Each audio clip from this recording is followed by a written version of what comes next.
नमस्कार सभी को, मैं ममता साहू। आज राजस्थान जियोग्राफी के जो लैब असिस्टेंट के 9 मई को एग्जाम हुआ था, उसके लगभग 28 क्वेश्चन पूछे गए, तो वो लेके आई हूँ और फुल डिटेल के साथ में क्वेश्चन, और आप लास्ट तक क्लास को जरूर देखना। लैब असिस्टेंट में पूछा गया पहला क्वेश्चन भूगोल का, जिसमें लगभग 25 क्वेश्चन भूगोल से संबंधित पूछे गए थे। राजस्थान में कृषि के बारे में निम्न कथनों पर विचार कीजिए। राजस्थान देश में बाजरे का सबसे बड़ा उत्पादक है। राजस्थान में अजमेर, नागौर, अलवर और भरतपुर मुख्य ज्वार उत्पादक जिले हैं। राजस्थान का तिलहन और सरसों उत्पादन में देश का पहला स्थान है। और राजस्थान में कपास उत्पादन में भरतपुर अग्रणी जिला, और मक्का राजस्थान की तीसरी महत्वपूर्ण फसल है। आपको क्या करना है, सबसे पहले सभी पढ़ने हैं और बाद में ऑप्शन देखने। ऑप्शन में क्या दिया, ऑप्शन में लगभग सब में चार ऑप्शन दिए हुए हैं, तो एक गलत होगा जो भी होगा। तो आपको देखना है कि गलत कौन सा हो सकता है, बाकी याद हो चाहे ना हो, गलत कौन सा है ये पता चल जाएगा तो अपने आप उत्तर निकल जाएगा। इसमें राजस्थान में कपास उत्पादन में भरतपुर अग्रणी जिला है। भरतपुर अग्रणी जिला नहीं है। कपास उत्पादन में अग्रणी जिला हनुमानगढ़ है। हनुमानगढ़ उत्पादन क्षेत्र में हनुमानगढ़ का प्रथम स्थान है, जिसमें लगभग 30% कपास उत्पादन होता है। और दूसरे स्थान पर गंगानगर है और तीसरे स्थान पर जोधपुर है। जिसमें डी है वो गलत होगा। इसमें सही पूछा हुआ है तो डी, इसमें डी है, ये गलत होगा, इसमें डी, ये गलत होगा, इसमें डी, ये यहाँ सी उत्तर होगा इसका। और इसमें बात करें, देश में बाजरे का सबसे बड़ा उत्पादक राजस्थान ही है। बाजरे का सबसे बड़ा उत्पादक राजस्थान है। और राजस्थान में बाजरा 41.34%, जिसमें प्रथम स्थान है। और राजस्थान में अजमेर, नागौर, अलवर और भरतपुर मुख्य ज्वार उत्पादक जिले सही है। और राजस्थान का तिलहन और सरसों उत्पादन में देश का पहला स्थान है। तिलहन और सरसों उत्पादन में देश का पहला स्थान है। सरसों और राई, जिसका 7 में प्रतिशत दिया जाता है। सरसों और राई में राजस्थान का प्रथम स्थान है। 43.43% सरसों और राई का उत्पादन है। और इसकी बात करें तिलहन की, तो तिलहन में राजस्थान अग्रणी स्थान है। तिलहन में फर्स्ट स्थान है, जिसमें 20.61%। और दलहन में राजस्थान का स्थान तीसरा है और प्रथम स्थान पर मध्य प्रदेश है। और तीसरा ऑप्शन क्या है, चौथा इसकी बात कर ली। और मक्का राजस्थान की तीसरी महत्वपूर्ण फसल है, सही है ये। राजस्थान की प्राकृतिक वनस्पति और वनों के बारे में निम्न पर विचार कीजिए। राजस्थान में वन आच्छादित क्षेत्र करीब 9.56% है। करीब बोला हुआ है तो मान सकते हैं, बाकी राजस्थान का वन क्षेत्र लगभग 9.65% है वर्तमान आंकड़ों के अनुसार। सघन वन राजस्थान के सिरोही, बांसवाड़ा, डूंगरपुर, उदयपुर और राजसमंद में विस्तृत है, सही है। और ये भी सही है। और उष्णकटिबंधीय कंटीले वन पश्चिमी शुष्क और अशुष्क क्षेत्रों में पाए जाते हैं, ये भी सही है, जिसमें मरुद्भिद वनस्पति पाई जाती है। उष्णकटिबंधीय कंटीले वनों में मरुद्भिद वनस्पति पाई जाती है, जैसे सेवन, दामन, घास पाई जाती है। उष्णकटिबंधीय शुष्क पर्णपाती वन राजस्थान में छोटे क्षेत्र में पाए जाते हैं, ये गलत है। छोटे क्षेत्र में नहीं, सबसे बड़े क्षेत्र में पाए जाते हैं। लगभग 58.11% क्षेत्र में पाए जाते हैं उष्णकटिबंधीय शुष्क पर्णपाती वन, जो कि राजस्थान के दक्षिण और दक्षिण पूर्व में पाए जाते हैं, जैसे यहाँ और लगभग ये यहाँ पे कोटा बूंदी वाले क्षेत्र में यहाँ पे पाए जाते हैं। सिरोही है, कोटा बूंदी, बारा झालावाड़ है, राजसमंद है, चित्तौड़गढ़ है, इन क्षेत्रों में पाए जाते हैं। तो इसमें उष्णकटिबंधीय शुष्क पर्णपाती वन छोटे वन पाए जाते हैं, ये गलत है। इसका मतलब इसका उत्तर होगा जिसमें दिया होगा, जैसे ए में ए, बी और सी राइट है, ये वाला उत्तर होगा। जिसमें दूसरे में जो भी लगभग सब में डी दिया हुआ होगा तो वो गलत होंगे। इसमें ए, बी, सी सही है, डी गलत है। तीसरा प्रश्न है, राजस्थान में मरुस्थलीकरण के कारण क्या है। इसमें बढ़ती जनसंख्या ये कारण है, और निर्वनीकरण, एक बार इनको यदि आपको शब्द का अर्थ समझ नहीं आया तो छोड़ो। और मृदा अपरदन, ये भी है, मृदा अपरदन है कारण। और अतिचारण भी है कारण। और बालू टिब्बों का स्त्रीकरण, यदि वो रुके हुए हैं तो वो कारण थोड़ी है। बालू टिब्बे, जिस मरुस्थलीकरण कहते हैं किसे, बालू टिब्बों का आगे चलना यानी बढ़ना, आगे बढ़ना ही मरुस्थलीकरण कहलाता है बालू टिब्बों का। तो ये तो हो नहीं सकता, जिसमें ई है उसको कट कर दो। ई है, इसमें भी ई है, इसमें भी ई है, इसमें भी है, यानी ए होगा। ये इस तरह के क्वेश्चन है ना, हमें हार्ड लगते हैं, लेकिन ये सरल है। यदि हम एक ऑप्शन ही काट देना तो इसका उत्तर आ जाते हैं। अगला प्रश्न है, अभिकथन ए, बहुत सारी वन्य जीव प्रजातियां विलुप्ति के कगार पर है और राजस्थान में भी उनकी संख्या दिन ब दिन घट रही है। हाँ सही है, क्यों, जैसे कि गोडावण है तो इनकी भी प्रजातियां विलुप्त होती जा रही हैं और राजस्थान में भी उनकी संख्या दिन ब दिन घट रही है। और हमें क्या करना है, कारण का उसमें, जैसे कि इसको हम क्यों की लगा के ऐसे पता करते हैं। वन्य जीव हानि के मुख्य कारण है पर्यावरण हानि, जलवायु परिवर्तन, प्रदूषण, कस्बों, बांधों, सड़कों, औद्योगिक इकाइयों के निर्माण इत्यादि के कारण भूमि की हानि या कमी। तो इसमें क्योंकि बहुत सारी वन्य जीव प्रजातियां विलुप्ति के कगार पर है और राजस्थान में भी उसकी संख्या दिन ब दिन घट रही है। तो ये इसका ए और आर सही है, और इसकी व्याख्या भी कर रहा है, क्योंकि ये इनसे ही संबंधित है। ये दोनों अभिकथन और कारण दोनों आपस में संबंधित है। तो इनका ए और आर सही है और आर एक ही सही व्याख्या है। राजस्थान के सीमावर्ती राज्य, राजस्थान के सीमावर्ती राज्य कौन से, इसमें ऑप्शन दिया हुआ था, उसमें हम कर सकते हैं आराम से कट करके, जैसे कि यूपी है, पंजाब है, गुजरात है, लेकिन हिमाचल प्रदेश कोई लेना देना नहीं है। राजस्थान के सीमावर्ती जिले कितने हैं, 4 है। जैसे ये राजस्थान के इस साइड तो यहाँ पे है पंजाब, यहाँ है हरियाणा और यहाँ पर है यूपी, और यहाँ से शुरू होता है यूपी है यहाँ तक लगभग, और यहाँ से एमपी है लगभग, और यहाँ पे गुजरात, यानी हरियाणा, पंजाब, हरियाणा और उत्तर प्रदेश, मध्य प्रदेश और गुजरात। सबसे कम तो लगती है पंजाब की, जो कि 90 किलोमीटर है सीमा, और सबसे सर्वाधिक लगती है मध्य प्रदेश की, जिसकी है 1600 किलोमीटर। तो राजस्थान के 5 राज्य ऐसे हैं जो सीमावर्ती है। इसका मतलब ये हिमाचल प्रदेश तो नहीं होगा, इसका उत्तर होगा ए, बी और सी सही है। अभिकथन ए, ग्रीष्म ऋतु में अधिकतम तापमान जून माह में दर्ज किया जाता है, एकदम सही है। ग्रीष्म ऋतु में अधिकतम तापमान जून माह में दर्ज किया जाता है, यानी अभिकथन ए तो सही है।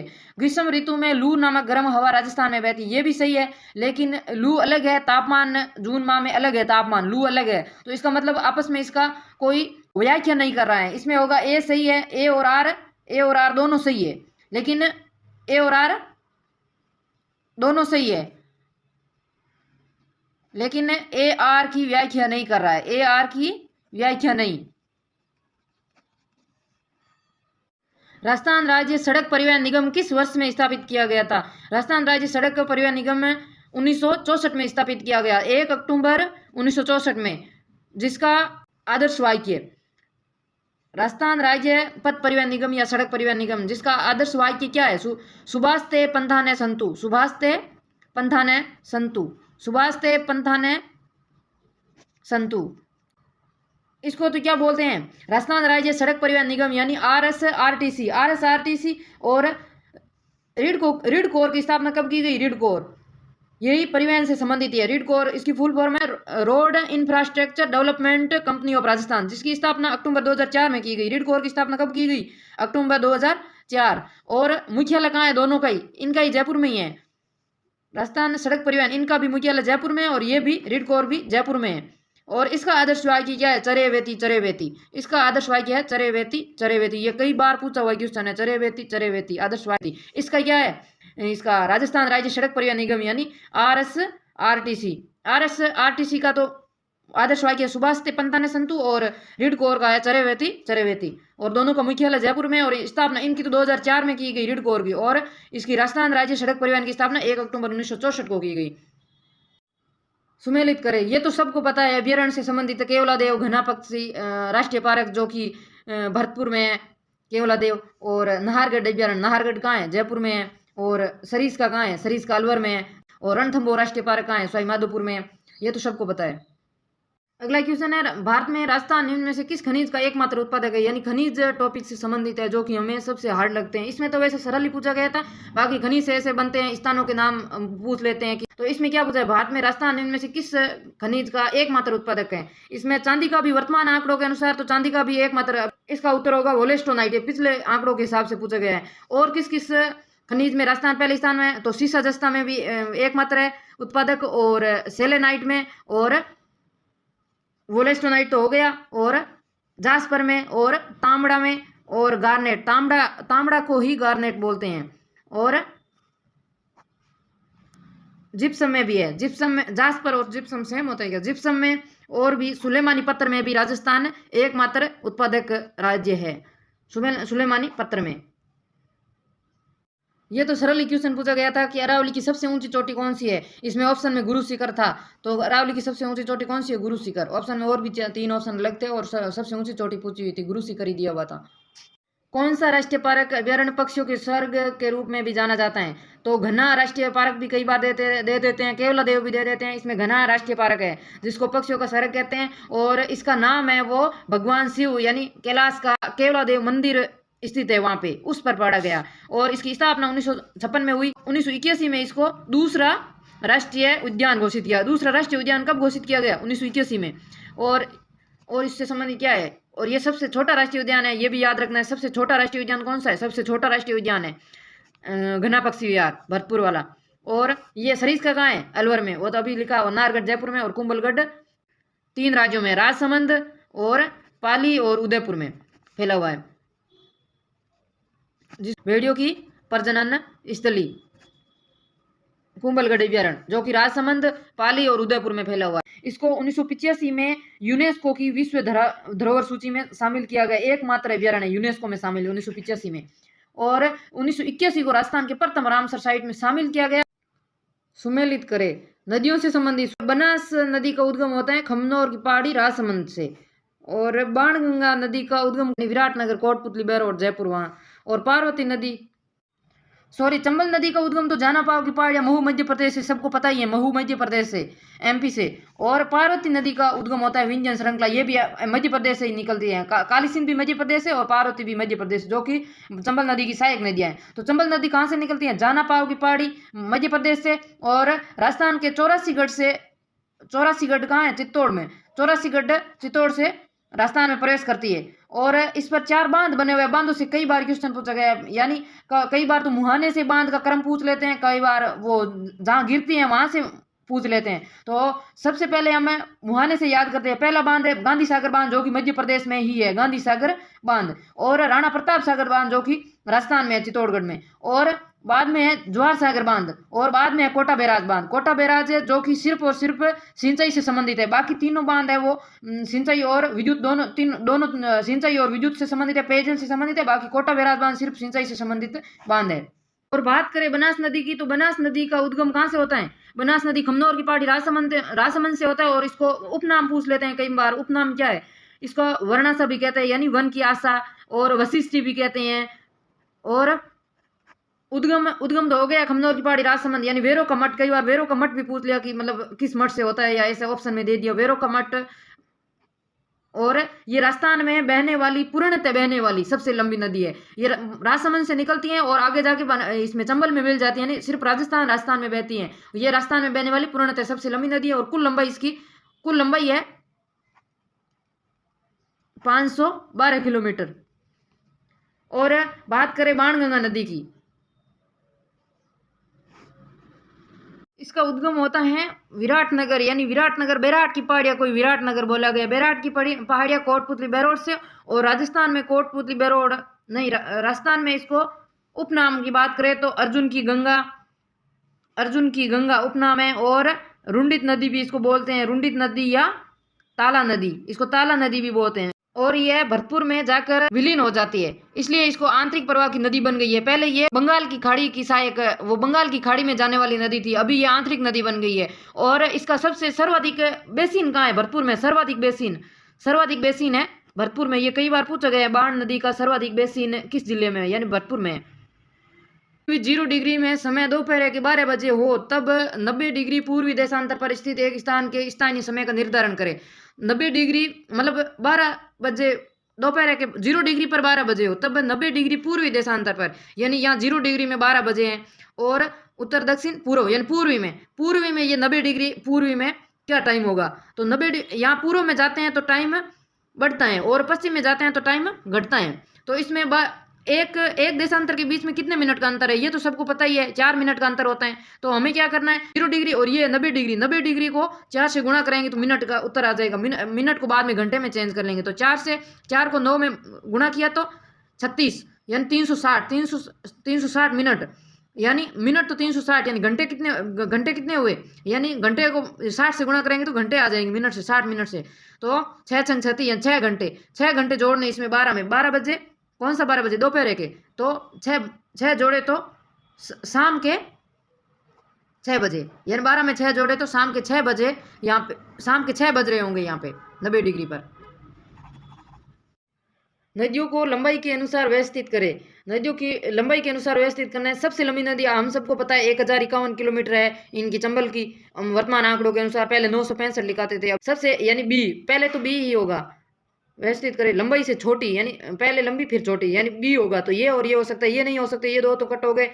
और बाद में लूणी की कितनी है लंबाई? राजस्थान में तो 330 किलोमीटर बहती है, और कुल लंबाई है 495 किलोमीटर। और बनास की कुल लंबाई कितनी है? बनास की है 512 किलोमीटर, ये पिछले क्वेश्चन में लिखा था। और बाणगंगा नदी की कुल लंबाई लगभग 300 के लगभग है, इसका फिक्स पता नहीं है। और माई नदी की कुल लंबाई है 576। तो क्रम वही सजाए तो पहले बी होगा, फिर बाद में यानी पहले 576 होगा यानी ई यानी ए होगा, और बाद में ए यानी बनास, और फिर बाद में लूणी, और फिर बाद में बाणगंगा। बाणगंगा पहले तो बंगाल की खाड़ी में बहने जाने वाली नदी में आती थी, बंगाल की खाड़ी में, और वर्तमान में आंतरिक में आती हैं, यानी ये भरतपुर में जाकर विलीन हो जाती हैं, आंतरिक वाली मानी जाती है आंतरिक नदी। और पहले की यमुना में मिलती थी। अरावली श्रृंखला की विशेषताओं पर विचार करें। इन पहाड़ियों की कुल लंबाई लगभग 700 किलोमीटर है। ये पहाड़ियां विश्व की सबसे पुरातन वलित पर्वतमाला मानी जाती हैं। ये पहाड़ियां राज्य में दक्षिण पश्चिम से उत्तर पूर्व की ओर विकर्णतः विस्तृत है। और अरावली पहाड़ियां गुजरात के मैदान से यूपी तक विस्तारित है। तो इसमें क्या बोला हुआ है, सही कौन से हैं, सही कथन कौन से हैं? तो इसमें चार ऑप्शन सब में दिए हुए, यानी एक ही गलत है, बाकी सब सही है। यानी कौन सा गलत हो सकता है? ये गुजरात से तो निकलती हैं, लेकिन हमने यूपी में कभी पढ़ा नहीं। राजस्थान से हरियाणा, हरियाणा से दिल्ली की रायसीना पहाड़ियां तक जाती हैं, तो ये यूपी में तो जाती नहीं, यानी ये तो डी तो ऑप्शन गलत होगा। और ए, बी और सी सही होगा। इसमें ऑप्शन शायद गलत दिए हुए थे, इसमें ए, बी और सी सही होगा। अरावली की चोटियों को ऊंचाई के अनुसार उच्च से निम्न व्यवस्थित करें, यानी सबसे ऊंची चोटी फिर निम्न चोटी। तो हम सबको पता है सबसे ऊंची चोटी तो गुरु शिखर है, जिसकी ऊंचाई कितनी है? ऊंचाई भी इनके साथ में याद रखनी है, आजकल ऊंचाई भी पूछ लेते हैं। तो गुरु शिखर की है 1722, वो 5 मीटर, वो मिला के 1727 भी कई बार बोल देते हैं, वो मंदिर है ना ऊपर उससे। और बाद में है गुरु शिखर के बाद में शेर। शेर की लंबाई कितनी है? 1597 मीटर। और उसके बाद है जरगा। जरगा की कितनी है? 1400 कुछ है ना, 1400 नहीं, जरगा नहीं है, दिलवाड़ा है। दिलवाड़ा की है 1442 और जरगा की है 1431 मीटर। यानी इसमें कौन सी दी हुई है? ना तो गुरु शिखर दी हुई है, ना शहर दी हुई है, ना दिलवाड़ा दी हुई है। यानी पहले नंबर पर तो दिलवाड़ा ही होगी, दिलवाड़ा यानी डी होगा पहले नंबर पर। सिर्फ एक ही ऑप्शन से हमारा उत्तर आ रहा है डी। और फिर बाद में अचलगढ़। अचलगढ़ की कितनी है? अच्छा, इसकी ऊंचाई की बात करें तो इसकी ऊंचाई है 1380 मीटर, यानी ये जरगा के बाद इसी की ऊंचाई अचलगढ़ की है 1380 मीटर। और उसके बाद कुंभलगढ़ की बात करें तो तारागढ़ की तो लगभग 800 कुछ है, 873 मीटर है। और कुंभलगढ़ की ऊंचाई 1224 है, यानी इसके अचलगढ़ के बाद में कुंभलगढ़ आएगा। कुंभलगढ़ की ऊंचाई 1224 मीटर है। तो लगभग ये ऊंचाई वाली क्रम तो याद होने चाहिए, इसको 10 बार पढ़ोगे तो याद हो जाएगी। राजस्थान के जिलों को उनके क्षेत्रफल के अनुसार बड़ा से छोटा व्यवस्थित करें। अभी वर्तमान आंकड़े तो नहीं आए हैं 41 जिलों के अनुसार, पहले के अनुसार पूछा होगा। तो सबसे बड़ा जिला इसमें नागौर, पाली, जोधपुर, बाड़मेर, चूरू में बाड़मेर होगा, यानी जिसमें सबसे पहले बाड़मेर, डी में दो में बाड़मेर, यानी बाद में क्या होगा, सी होगा या ए? तो जोधपुर और नागौर में हमें ही पता है जोधपुर बड़ा है, यानी सी होगा, तो ये उत्तर हो जाएगा। बाद में ए या नागौर को माना गया है, फिर बाद में चूरू है, और पाली चूरू से छोटा है, यानी लास्ट में पाली है। राजस्थान ने पशु गणना 2019 के अनुसार निम्नांकित पशुधन को उनकी संख्या के आधार पर आरोही क्रम में व्यवस्थित करें, यानी आरोही क्रम यानी छोटे से बड़ा। आरोही में नाम कम है तो याद रख लेना, यानी कम से ज्यादा, और अवरोही में नाम ज्यादा है तो ज्यादा से कम। बकरियां, मवेशी, गाय बैल, मवेशी और गाय बैल मतलब मवेशी में गाय बैल दोनों आते हैं। भेड़, ऊंट और भैंस। इसमें सर्वाधिक, पहले तो आप पता कर लो सर्वाधिक किसकी संख्या है। सर्वाधिक है बकरियां, यानी लास्ट में तो ए आएगा, लास्ट में ए किसमें है? लास्ट में ए सिर्फ और सिर्फ एक में ही है। और सबसे पहले क्या आएगा, मतलब सबसे कम क्या है? ऊंट है। ऊंट के बाद में भेड़, यानी भेड़, और फिर बाद में भैंस और मवेशी, और फिर बाद में बकरियां, यानी बकरियां सर्वाधिक है, और फिर बाद में मवेशी है सर्वाधिक, और फिर बाद में भैंस है, और फिर बाद में भेड़ है, और फिर बाद में ऊंट है। राजस्थान में पशुधन की बात करें तो पशुधन कुल स्थान कौन सा है भारत में पशुधन के मामले में? तो दूसरा स्थान है। पहला स्थान यूपी का है। और राजस्थान में कुल पशुधन की बात करें भी कुल कितने हैं? तो 568 लाख के लगभग है पशुधन। राजस्थान में कुल पशुधन का ये लगभग 10.60%। भारत के पूरे पशुधन का लगभग 10.60% राजस्थान में है। और इनका यदि पशु घनत्व बात करें तो पशु घनत्व कितना है राजस्थान में? जनसंख्या घनत्व कितना है? तो हम कहते हैं 200 प्रति वर्ग किलोमीटर। तो पशु घनत्व कितना है? 167 प्रति वर्ग किलोमीटर, यानी 167 एक वर्ग किलोमीटर में 167 पशु रहते हैं। और राजस्थान के प्रथम स्थान की बात करें कि राजस्थान किन किन पशुओं में प्रथम स्थान है? तो ऊंट में राजस्थान का फर्स्ट स्थान है, और बकरियां गधों में, राजस्थान का प्रथम स्थान है। सुमेलित करें झील और जिला है। पचपदरा झील कहाँ है? बाड़मेर में। और सिलीसेड अलवर में। और कायलाना जोधपुर में। और लूणकरणसर बीकानेर में। पचपदरा की बात करें तो इसमें 98% सोडियम क्लोराइड पाया जाता है, यानी NaCl, यानी सोडियम क्लोराइड पाया जाता है। और ये राजस्थान की दूसरी सबसे बड़ी खारे पानी की झील है।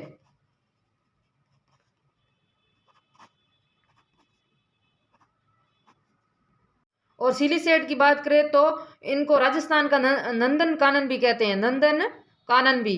और निर्माण किसने कराया? निर्माण कराया विनय सिंह ने। इसका सिलीसेड का निर्माण विनय सिंह ने करवाया। सुमेलित करें बांध, परियोजना और नदी। इसमें बिसलपुर बांध जो कि देवली टोंक में है वो बनास नदी पर है। और सिद्धमुख नौर परियोजना रावी व्यास नदी पर। और मेजा बांध कोठारी नदी पर। और पांसना बांध गंभीरी नदी। बांध मिट्टी से बना सर्वाधिक बड़ा बांध है, मिट्टी से बना बड़ा बांध। सुमेलित करें नस्ल और पशुधन। सुरती किसकी नस्ल है? सुरती तो भैंस की है। और भैंस की और कौन कौन सी है? महसाना है, सुरती है, और भदावरी है, और जाफराबादी है, नागपुरी, और तो क्या मुर्रा होगी, मुर्रा को ही कुंडी कहते हैं। और मगरा किसकी नस्ल है? मगरा भेड़ की है। और लोही बकरी की है। और कच्ची ऊंट की है। मगरा हम सबको पता है भेड़ की नस्ल है, तो मतलब लोही तो दोनों की है, लेकिन इसमें हमें मानना पड़ेगा कि ये बकरी की नस्ल है। वैसे बकरी की मानी जाती है, लेकिन भेड़ की भी लोही नस्ल है। और मगरा है भेड़ की, और कच्ची है ऊंट की। ऊंट के और नस्ल की बात करें तो गोमट तो सबको पता ही है, गोमट जो कि फलोदी में है। और बीकानेरी भी है। और नाचना है ऊंट की नस्ल। और जैसलमेरी। राजस्थान के निम्न जिलों को मार्च 2019 तक के वन क्षेत्रफल के अनुसार उच्च से निम्न में व्यवस्थित करें। पूछा क्या हुआ? क्षेत्रफल के अनुसार, यानी प्रतिशत नहीं पूछा, क्षेत्रफल में सर्वाधिक उदयपुर है, 12 है। और फिर करौली है, बाद में चित्तौड़गढ़ है, और बाद में अलवर है। 5 हो गए, 1 2 3 4 5, यानी 20CEDA जो भी ऑप्शन में था वो उत्तर होगा इसका। प्रतिशत की बात करें तो सर्वाधिक प्रतिशत वाले जिले सबसे अधिक प्रतापगढ़ में है प्रतिशत में, और बाद में उदयपुर में है, और बाद में करौली में है। इसमें प्रतापगढ़ में, करौली में। प्रतापगढ़ में प्रतिशत की बात करें तो लगभग 37% कुछ है, 37.5 शायद। और उदयपुर में बात करें तो 35 35.5 के लगभग है। भारत में आधिकारिक ऋतु यानी IMD के अनुसार महीनों से मिलान करें। एकदम सरल क्वेश्चन है। शीत ऋतु कब आती है? दिसंबर से अप्रैल। और ग्रीष्म ऋतु या मानसून पूर्व का समय यानी पहले का समय कौन सा होता है? अप्रैल से जून। और मानसून या बरसात का समय जून से सितंबर। और अक्टूबर से दिसंबर क्या होता है? मानसून के बाद का समय अक्टूबर से दिसंबर। राजस्थान किस खनिज के उत्पादन में मध्य प्रदेश के पश्चात भारत का दूसरा सबसे बड़ा उत्पादक राज्य है? शीर्ष अवस्था में तो राजस्थान का एकाधिकार है, तो ये तो राजस्थान प्रथम हुआ। और लो अयस्क में, मैग्नीज में, या फिर तांबा में, यानी तांबा में भारत मध्य प्रदेश के बाद में दूसरा स्थान है। हाड़ौती के पठार को किस अन्य नाम से भी जाना जाता है? यानी दक्षिण पूर्वी पठार, ये सबको पता है। बाकी ऑप्शन में दिए थे दक्षिण पश्चिम पठार, या दक्षिण उत्तर पश्चिम पठार, या ऐसे कुछ दिए हुए, तो दक्षिण पश्चिम पठार या हाड़ौती के पठार का अन्य नाम है। वो शुरुआत में मैंने 25 क्वेश्चन का बोला नहीं, 28 क्वेश्चन आए थे भूगोल से संबंधित। अभिकथन है भारत में मानसून प्रत्यावर्तन के महीने अक्टूबर नवंबर हैं। मानसून प्रत्यावर्तन के महीने अक्टूबर और नवंबर है। उत्तर भारत में शीतोष्ण चक्रवातों द्वारा शरद वर्षा रबी की फसलों के लिए अत्यंत लाभदायी है। तो इसमें दोनों अलग अलग सही है, ए भी सही है, आर भी सही है, लेकिन व्याख्या नहीं करते हैं दोनों। तो ये दोनों अलग अलग बात की हुई है। जैसे कि भारत में मानसून का वो गमन यानी वापस जाना होता है अक्टूबर नवंबर में, सही है। और इसमें बोला है उत्तर भारत में शीतोष्ण चक्रवातों द्वारा शरद वर्षा रबी की फसलों के लिए अत्यंत लाभदायी है। यानी चक्रवात ये आते हैं ना, मावट, ये इसमें रबी की फसलों के लिए अत्यंत लाभदायी है। तो ये अलग बात की हुई है, यानी दोनों स्वतंत्र रूप से सत्य है, यानी ये इसकी व्याख्या नहीं करते हैं। इंदिरा गांधी नहर के बारे में सत्य कथन बताना है। इंदिरा गांधी नहर परियोजना 1948 में शुरू की गई, और इस नहर का उद्गम हनुमान नगर बैराज से होता है। नहर का निर्माण 2 चरणों में किया गया था। कुल कमान क्षेत्र में से सिंचाई 30% प्रवाह प्रणाली द्वारा और 30% लिफ्ट प्रणाली द्वारा की जानी थी, यानी 30। तो इसमें ये आपको नहीं पता है तो भी आप दूसरे ऑप्शन देखो। इस नहर का उद्गम हनुमान नगर बैराज से होता है। ये हनुमान नगर बैराज आपने कभी पढ़ा है क्या?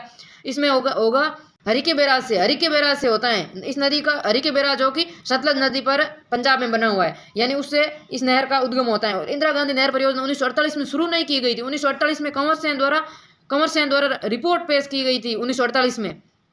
और शुरू कब की गई थी? 1958 में, और गोविंद वल्लभ पंत द्वारा 1958 में।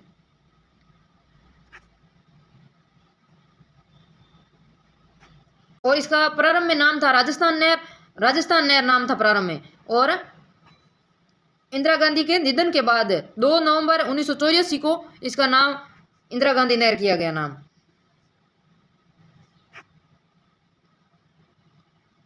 और चरणों की बात करें तो नहर का निर्माण 2 चरणों में किया गया था।